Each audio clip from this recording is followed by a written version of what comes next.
Supreme Court Justice Antonin Scalia passed away at the age of 79 on Saturday. He was a divisive figure, to say the least. I'm actually being somewhat kind by just calling him divisive. And he's a very, very hardline conservative. He died while on a hunting trip in Texas of a heart attack. He told his friend that he wasn't feeling well. He went to his room, and he was gone. So this sets up now a huge political battle. The Republicans are going to try to block an Obama nominee and appointee for 10 straight months. And they're going to cross their fingers and hope that a Republican wins the next election so that they can push through their guy. Now, is this somewhat unprecedented obstruction? Yeah. I mean, deciding that you're just going to block for 10 months a Supreme Court justice, that has tremendous implications. And there's over, I think, a dozen historical examples of, in an election year, somebody being appointed and somebody being approved by Congress, by the opposition party. So yet again, this goes to show you that this particular Republican Party is one of the most extreme we've ever seen. They've broken the filibuster record against Obama. They've tried to repeal Obamacare over 60 times. So they have no interest in any kind of compromise or negotiation. They never did, which is why I always said that President Obama and the Democrats should crack down really hard on them and play tough politics, which they haven't really done in any serious way. But as I said, this is absolutely tremendous news. Now, in terms of Scalia's legacy, I'm going to give you all of the facts here. I'm going to give you the good and the bad. Keeping it real, though, it's mostly bad. So let's go ahead and start with the good here, and I'll let you know some rare instances where he actually made some sense. So in 1984, he ruled that flag burning is protected by the First Amendment. Now, conservatives at the time were thinking, there's no way, he's going to go against us, because the conservative position was, how dare you burn the flag? That's so unpatriotic! And Scalia came along, and he struck that down. And there were laws in 47 states protecting the flag, so you couldn't burn the American flag in 47 states. And then, Scalia basically said, well, this is obviously protected by the First Amendment. I mean, if we talk about free speech, this is something that is, that should be the first thing in mind when you talk about a protected speech. Why? Because we don't need free speech for saying apple pie is delicious and I love mother. Everybody agrees to that. You need free speech specifically for the things that people don't want you to say and don't want you to do. And this obviously falls under free speech and free expression. And the government, or the state government at the time, made the argument that, no, this is, you're desecrating this good symbol. And Scalia said, okay, what if the person doesn't agree that it's good? The federal government doesn't have the right, and the state governments don't have the right to say, yeah, I'm going to force you to accept my interpretation of said flag. He actually said, this is totally unconstitutional, and we have to strike it down. So a rare instance where I think he was 100% right. All right, in 2013, he surprised everybody when he came out against Maryland police officers taking a DNA sample from somebody that they arrested without a warrant. And he had this really great quote in that case. He said, "The proud men who wrote the Charter of our Liberties would not have been so eager to open their mouths for royal inspection." And this was surprising to a lot of people that he came down on this side of that case, including myself, because he's a guy who has consistently come out, against other things like this. So there was one time where he ruled that police officers can strip search anybody. Like, if they arrest you, they bring you in, it's like, okay, yeah, now strip search. So wait, you can look in somebody's anus without a warrant, but swabbing them out to get the DNA sample? No, now you've gone too far. And actually, he says, well, they're taking it to put it in a database, and that's big government 101. That's taking away your liberties clearly. And obviously he was bad on other things too. There were some Fourth Amendment cases where I think he did violate protection from unreasonable search and seizure. Others would disagree. But this was a rare instance where he did the right thing in that case. Now, Scalia also ruled that California can't ban violent video games. He said, quote, "Plenty of speech has a negative effect on children. Does that mean it can all be banned? What about excessive glorification of drinking? Movies that have too much drinking. Does that have an effect on minors? So when the attorney admitted that video game producers couldn't really know if their games crossed the line, Scalia said this in response: "You should consider creating such a board. I'd call it the California Office of Censorship." So again, a rare instance where he says, look, man, you don't have the right. The state government doesn't have the right to just proclaim these are violent video games and now we will take them off the shelves. Okay, but that's kind of the opposite of freedom. You don't get to say freedom of speech, freedom of expression, and then, oh yeah, accept these things that I don't like because I think they're something that could be damaging to children. How can you objectively determine that? You can't objectively determine that. And he says this is clearly a case of censorship and it falls outside of the purview of government. Okay, so that's the good. That's all I got on the good. All right, now let's go to the bad. And it's really bad. So in 2003, in Lawrence versus Texas, Scalia ruled that states can outlaw homosexuality and sodomy. Okay, I need you to think about that. And Scalia's a small government conservative, Republican. Yeah, he loves small government so much, unless the government is banning you from getting a blowjob, or banning somebody from doing anal, and banning all homosexual sex. But also remember, when I say sodomy, that's oral and anal. That applies to straight people too. So states ban that, and this case got to the Supreme Court, and Scalia upheld that states should be allowed to ban that. That is mind-numbingly big government. Hey, I don't like how you're fucking. I don't like how you're getting off. Stop it. That's illegal. We're going to put you in jail if you dare get a blowjob, have anal sex, or if you're just a gay person. Basically, this is outlawing being gay and having a sex drive. Being gay, just being gay. Because what? 0.0001% of the population is asexual? So 99.999%? I mean, it's just insane. This is like 1800s kind of thinking here.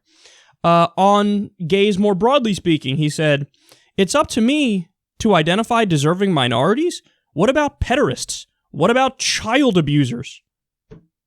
So he's equating homosexuality with child abuse, totally, taking out the idea that perhaps adults and consent should be the standard.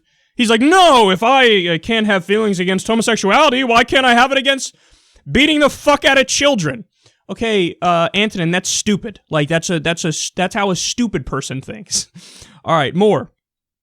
On, one more on homosexuality, then I'll get to torture. Get your cringe face ready. If we cannot have moral feelings against homosexuality, can we have it against murder? Oh, stop talking. Please, stop talking. Stop. Right, consenting adults doing what they want without hurting anybody else. Just somewhat similar to murder. Somewhat similar to blowing somebody's face off with a shotgun. Unbelievable. Now on torture. He said, quote, "We have never held that that's contrary to the Constitution." Oh, I see. And I don't know what provision of the Constitution that would contravene. Listen, I think it's very facile for people to say, oh, torture is terrible. Oh, yes, very facile. And hey, Antonin, let me cue you in here. We have this 8th Amendment, which is a protection from cruel and unusual punishment. I would think torture falls under that. Call me crazy. All right, more. He went on to invoke the show 24 as a reason why torture is not always bad.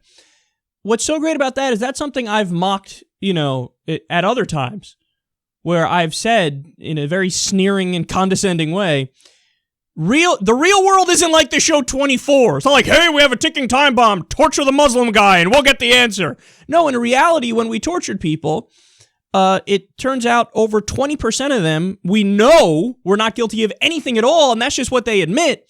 And the people that we got into Guantanamo, for example, were because we cut a backroom deal with the governments of Pakistan and Afghanistan, and they just shipped us people who were people they didn't like. They told us it was Al-Qaeda, but it wasn't. It was just people that were against the governments in Pakistan and Afghanistan, and so we locked up and tortured people, no due process, and this was an absolute disaster. But this jackass is like, in the show 24, they were able to stop something, so am I totally against torture? I wouldn't say that. Oh, Antonin, please stop embarrassing yourself. Now, on race, he said, quote, there are those who contend that it does not benefit African Americans to get them into the University of Texas, where they do not do well, as opposed to having them go to a less advanced school, a slower track school where they do well. Okay, so this is the one where he just lets his racist flag fly. He's like, blacks are not smart enough to be in the white schools. They need to go to slower track schools. You understand what I'm saying to you? Could he make his racism any more clear than that? It actually gets worse. He struck down a key provision, or key provisions, I should say, of the Voting Rights Act and the Civil Rights Act, stating it's a, quote, perpetuation of racial entitlement. No. See, the racial entitlement would be you. The racial entitlement would be the white power structure in the South at the time. That's the perpetuation of racial entitlement. When people think, I have a right to be above thee if you're black. That's what's going on here. The Voting Rights Act and the Civil Rights Act just made it so that we can have black people get an equal vote, because beforehand, they were getting discriminated against. There were all types of poll tests and literacy tests and all kind of crazy tricks where it would be purposefully to try to prevent the blacks from voting, to stop them from voting, to let the whites vote so that they can vote in more conservative white people that would continue to keep blacks down and give them all the power. But he says, he flips it. He goes, no, by putting in measures to make it equal for people who don't have equality, that is a perpetuation of racial entitlement. So the downtrodden are the ones who want racial entitlement. Nonsense. All right, now on the death penalty, quote, this court has never held that the Constitution forbids the execution of a convicted defendant who has had a full and fair trial but is later able to convince a habeas court that he is actually innocent. Okay, so for those of you who don't know what that means, that's Antonin Scalia saying it's not unconstitutional to do the death penalty and kill somebody who's an innocent person. Okay, yet again, Antonin, you're kind of doing mental gymnastics to avoid the plain-faced meaning of the Eighth Amendment, protection from cruel and unusual punishment. You think doing the death penalty on somebody that's innocent isn't cruel and unusual? That would be the definition of cruel and unusual. And actually, this gets to a bigger point about this guy. He claims to be, oh no, I'm such a literalist. I go by the strict interpretation of the Constitution. I go exactly by what the founders meant. But then you read stuff like this and you go, that's not a plain-faced reading of the Constitution. That's not a straightforward interpretation. Killing an innocent person with the death penalty, he's like, no, that's not cruel and unusual. So you're the one who apparently believes in a living, breathing document when it comes to the Constitution, if you take that position.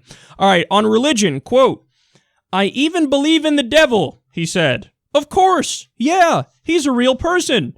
You know, it is curious. In the Gospels, the devil is doing all sorts of things. He's making pigs run off cliffs. He's possessing people and whatnot. And that doesn't happen very much anymore. It's because he's smart. What he's doing now is he's getting people not to believe in him or in God. He's much more successful that way. Oh, I see. So those big, bad, evil atheists, they're just impacted by the devil. The devil got to them and made them not believe in God. But the devil is totally real and totally a real person. But it's weird. He doesn't have pigs run off cliffs anymore and do stuff like that. I wonder where he's been hiding out at. It must just be those evil atheists now represent the devil. Guys, this is a stupid person. This is the Christian Taliban. This is the American Taliban here. Who says that? Somebody who's not that bright says that. And on secularism, he said, quote, don't cram it down the throats of an American people that has always honored God on the pretext that the Constitution requires it. Oh, man. Again, you want to talk about disregarding the plain-face reading, the original intent of the Constitution. The First Amendment talks about how we shall not establish a religion.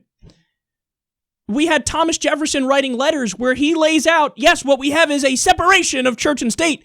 We are the first officially secular nation. And he says, don't cram secularism down our throats. Why don't you go tell that to the founders, bitch? Because they're the people who came up with it. Now, finally, let me say this about Scalia. I know I've been dragging on for a while here, but I think it's an important segment so everybody gets the totality of his work. So you see the good and the bad. There's obviously way more bad, and it was way more consequential. But there's another aspect to him as well, which is hypocrisy, which is possibly even the most frustrating thing about him, even though obviously his wrong decisions were beyond grotesque. But he had this thing where he was a pseudo-intellectual. He would pretend like, oh yes, I'm the brain power on the right, and all the other morons would be like, oh yes, Scalia is so intellectual, he's so smart, and he's so consistent. He prided himself on his consistency, but he had no fucking consistency. So, on the issue of states' rights, whenever it was something that was in line with his right-wing political ideology, well then he'd say, yeah, states' rights all day long. Whenever states' rights disagreed with his political ideology, then all of a sudden he says, no, you have the supremacy clause in the Constitution, which means that the federal government overrides the state government, and I do an expansive view of the Commerce Clause, and the federal government overrides the state government. So when it came to immigration, well, he's against immigration, right? So in a case for Arizona where they want to do their own border security and override the federal government, he wrote this scathing dissent where he said, if they can't control their own border and make their own decisions, they cease to be a sovereign state, and the Constitution is meaningless. Okay, so he's clear. States' rights, states' rights, states' rights. Fast forward to a case, or actually it was rewind to a case where it was on marijuana legalization in individual states. All of a sudden, states' rights out the fucking window. It is clear that the federal government has the right to override the state laws, and this is what the Supremacy Clause is about, and it is constitutional to prevent the individual states from legalizing marijuana. Campaign finance, same thing. Oh, at the state level, they want to do campaign finance. Well, I don't know about that. I'm against that because the federal government overrides the state government. But whenever it's a case where it's in alignment with his political views, like when Arizona tried to do their own immigration policies, he's like, states' rights, it's only states' rights, states' rights, states' rights. So he's just a flip-flopper is what he is. And he's a hypocrite. He's nowhere near consistent, and his net effect on the court has been negative, and his net effect on the country has been overwhelmingly negative. And look, guys, I'm one of those people. I don't agree with grave dancing and I celebrating. Oh yeah, he's dead. No, there is something classless about that.